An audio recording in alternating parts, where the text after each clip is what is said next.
Silva e eu sou autora do Vozes do Passado, um jornal literário dedicado a explorar e divulgar as riquezas dos períodos literários que moldaram a literatura brasileira.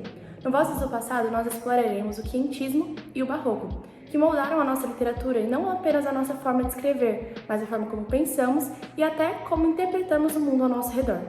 Estamos aqui com o jornal literário que nós fizemos no SESI junto com a professora Priscila, que aborda um pouquinho do contexto histórico sobre o quentismo, que ocorreu quando os colonizadores chegaram aqui no Brasil, e também abordando um pouco sobre o contexto histórico do barroco, que ocorreu devido à Contra-Reforma, que ocorreu na Europa. A Igreja Católica tinha uma grande influência sobre todos os aspectos da vida coloquial, desde a educação até a moralidade. O quentismo e o barroco são etapas diferentes da literatura brasileira. O quentismo ele registra desde o início da colonização brasileira até o decorrer dela. Já o barroco ele explora as tensões culturais e internas de um período mais maduro. O quentismo é o marco da colonização brasileira, com a influência do Estado português e da Igreja Católica. É uma literatura de viagem. Eles narram as principais viagens portuguesas. Principais características do quentismo, que é a literatura de informação, literatura jesuítica, deslumbramento e a temática religiosa. O barroco ele surgiu na Itália, na Europa basicamente. Ele influenciou tanto na literatura quanto na música e na arte. Ele, na literatura, era característico pelo cultismo e o conceptismo, e as artes eram dramáticas e exageradas.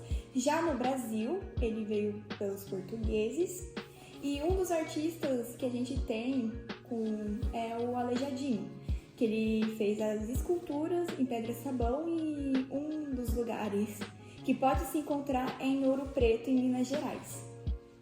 Tanto o quentismo quanto o barroco tiveram papéis cruciais na literatura, não só como papéis históricos, mas sim como a identidade brasileira. Hoje eu vou falar sobre algumas curiosidades dos autores do quentismo e do barroco. O primeiro é o Antônio Vieira, que foi defensor dos direitos dos indígenas. Sofreu exílio em Portugal e condenado pela Inquisição em 1665. No meu jornal, eu coloquei algumas curiosidades dos autores estudados, e uma delas é que o Gregório ele era conhecido como Boca de Inferno, por seu estilo poético, mordaz e sático. Também foi advogado, tendo estudado Direito na Universidade de Coimbra. O poeta Gregório de Matos tinha versos ácidos que refletiam a crítica da administração colonial, que era excessivamente localista e burocrática. Após o Gregório de Matos ele completar os seus estudos, ele voltou para o Brasil e iniciou sua carreira como poeta.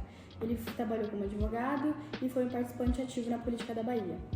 O Gregório de Matos ele se destacou muito nas poesias satíricas dele, pelas críticas sociais que ele fez, dando muita voz às marginalizadas e criticando os poderosos na época. Uma curiosidade sobre o Antônio Vieira é que ele se opunha à escravidão e à exploração dos povos indígenas.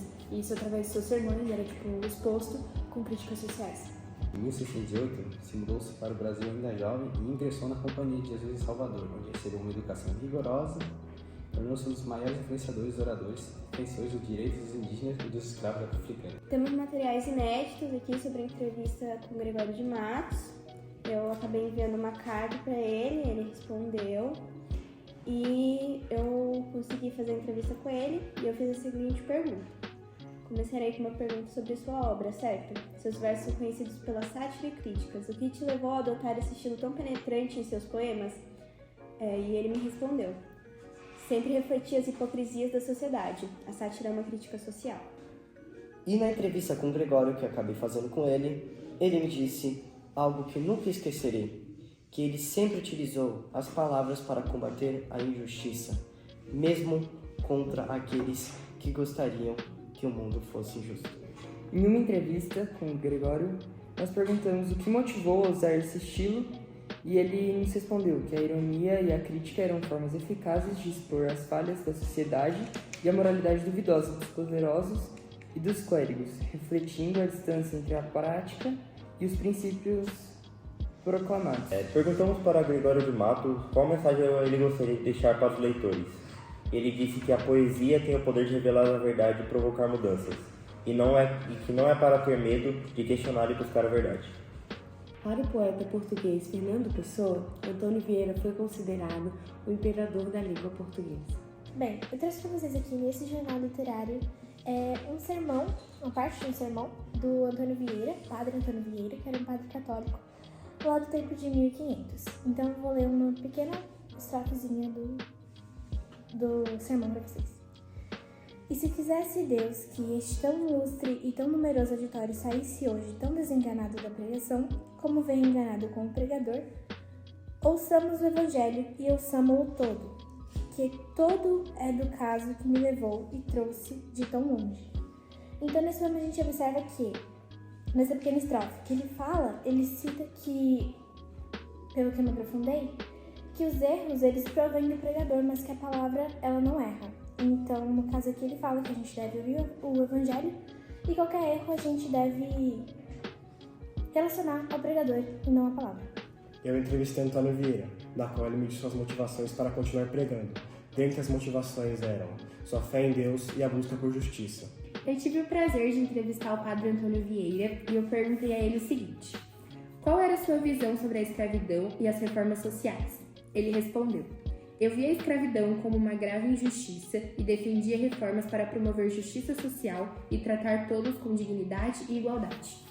Perguntamos para Antônio Vieira se ele pudesse enviar uma mensagem para a nova geração e qual seria. E a resposta dele foi que nunca percam de vista a justiça e a compaixão. O poder, seja ele religioso ou político, deve servir ao bem comum e que sempre buscam a verdade mesmo que ela os coloque em conflito com o poderoso. É o que inspirou ele a se tornar um orador tão influente. E a resposta dele foi essa: acreditar que a palavra tem o imenso poder de transformar, sempre sendo inspirado pelo Evangelho e pelos ensinamentos de Cristo. Vi nos sermões uma maneira de lutar por justiça, defender os oprimidos e promover mudanças sociais e espirituais. O padre José Anchieta, ele desenvolveu a primeira gramática do tupi, chamada de língua geral. No meu jornal literário também tem a análise de poemas de Gregório de Matos, onde aborda os temas e os estilos que ele abordava em suas poesias.